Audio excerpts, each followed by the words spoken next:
Hi everyone, so in this video I'm gonna show you how to draw in Manga Studio or Clip Studio Paint. So I'm gonna sketch, ink and color my drawing. Okay, so I'm gonna pick up the simple pencil tool which came along with Clip Studio Paint software. I picked a lighter pencil. I usually set the opacity pressure on and turn down a little bit the brush density to make it more comfortable for sketching. I don't know, this is my way of settings, but you can set them as you want.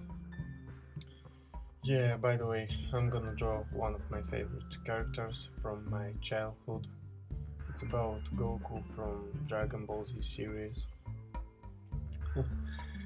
It's been a while since I've drawn some manga or anime artwork, so it's really not easy for me right now, but I'll try. I want to make Goku standing with the stretched arm with a fist in front of him. So now I'm just making some roof lines to get the position and to be sure the proportions are right before I go into a detailed sketch. Yeah, it's also important to keep in mind the perspective, like everything that is more close to us, it will be more visible, more bigger. Like in my example, in my drawing, the fist is coming close to us, so I want to make sure it has the right proportions. Like, better check the sketch several times before you go into details.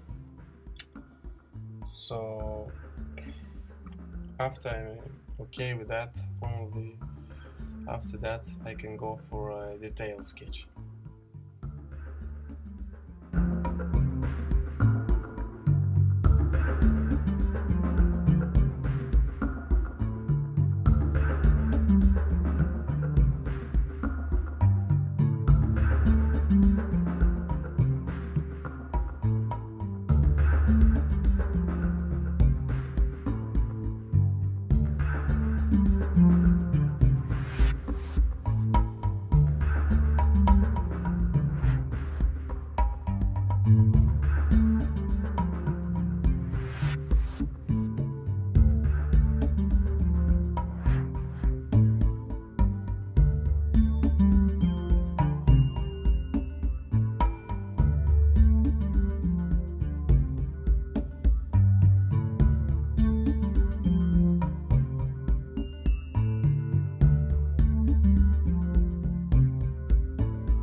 Okay, so when I have my sketch layer done, I can turn the opacity a little bit down, then create a new layer and start to ink. Or even better, I can turn my sketch into a blue line art, so it will be really comfortable for me to ink. I'm inking with a G pen brush. it's really cool and comfortable. The point is that it comes with the stabilization that allows you to make straight and smooth lines. You can also set it between 10, 10 or 50 to obtain really clean lines.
So after my ink is done, I'm gonna grab the lasso tool or auto select tool and select some areas to fill them with color. It's really easy, you just select and color with the bucket tool. For multiple areas, just press shift and click on a Mac command and click the areas you want. You can go anytime back and forth by pressing Ctrl Z or Ctrl I. By the way, I color each color on a separate layer, so after I just block them to make sure I can paint only on them and not going outside of the area.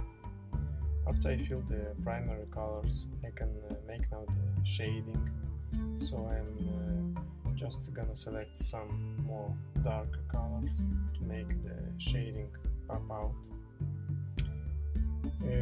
In the end, I will just add some little highlights to make it look more cool.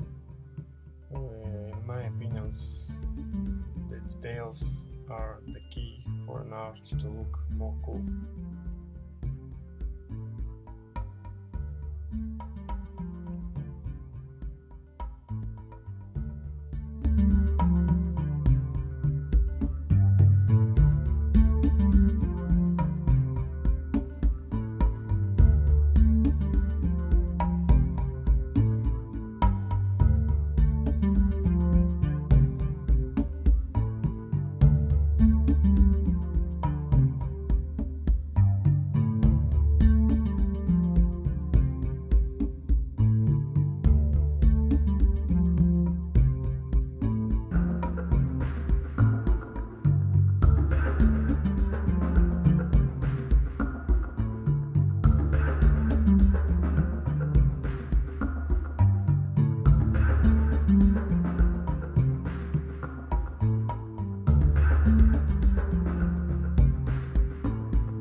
hope you enjoy this video, and if you have some questions you can write them in the comments below. I will gladly answer them.